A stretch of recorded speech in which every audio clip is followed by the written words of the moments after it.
सुनो सुनो भैया मोरे लक्ष्मण रथ सजवाऊ रथ सजवाऊ हो भैया सीता के रथ बैठाई जंगल छोड़िया बहु जंगल छोड़िया थर थर कांपे भैया लक्ष्मण रामा से अरज करई रामा से अरज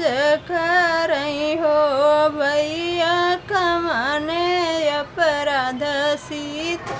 त्यागऊ हमाई बतलावऊ हमाई बतलावऊ सीता के हाल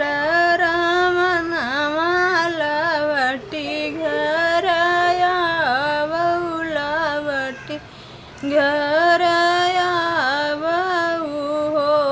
भैया दो बिया हमई मार सिताना सीता के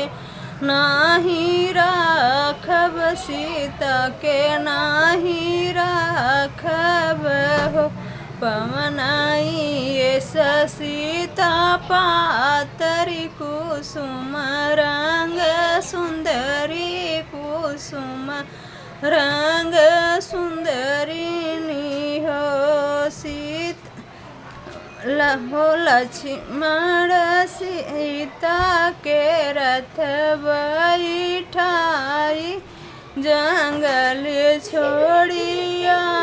मई जंगल छोड़िया मई हो सीता ईसन सुंदर रानिया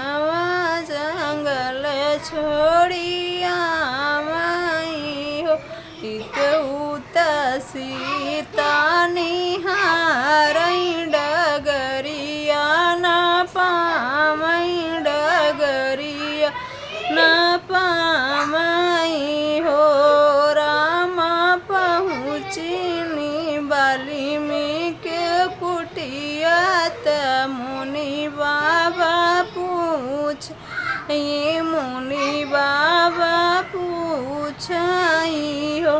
के करबारी दुलारी तके करी रानिया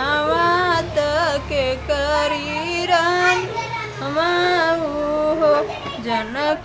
के बारी दुलारी अयोध्या के रानी अयोध्या के रानी हो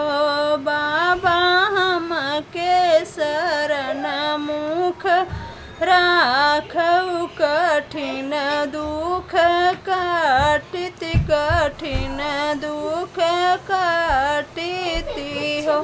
कुछ दिन प्रेम से बीत गए रामा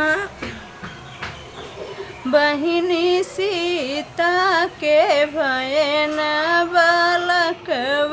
जंगल उठा सोहर जंगल उठा सोहर हो। नमस्ते दोस्तों, प्लीज़ अच्छा लगे कमेंट करके बताइए।